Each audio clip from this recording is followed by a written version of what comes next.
একটা কথা মনে রাখবি আকবর, আমার উপরে যে কথা বলে তারা আমি খাইয়া দিই, আর আমার সাথে যে চলে তারে কিন্তু আমি রেখে দিই।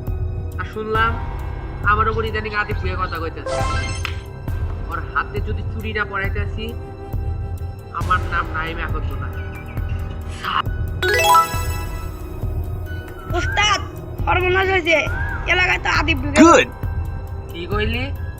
আদিপ ঢুকছে? ওই আলিফ, ওরা খাইয়া দিম, চল। Good.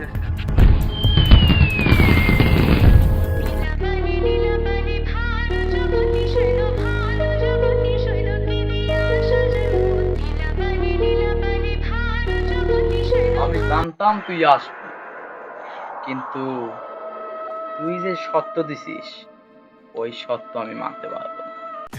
এ ভাই, আপনাদের মধ্যে কি হয়েছে? আপনারা মারামারি করেন কেন? Good. আরে ভাই শুনবেন কি হয়েছে? ও হয়েছে তো কি, ওই আমার স্কুল কলের সামনে এসে বাদাম বেচে, আমার জায়গা নষ্ট করে ফেল দিছে বুঝকার। ওই বাদাম বেচবে এসে, তুমি আরেকবার এসো বাদাম বেচবে এসো, তোমার বাদাম না তোমার এই যে মতো তুলে আমাদি বেশি।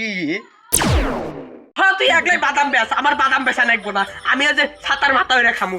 এই হন, তুই যদি নেক্সট টাইম ওই স্কুল ঘরের সামনে বাদাম বেচতে এসো, ইঙ্গে এল দিমু, পুলিশের কাছে কেস করবো আমি। এই আকবর তো দেখে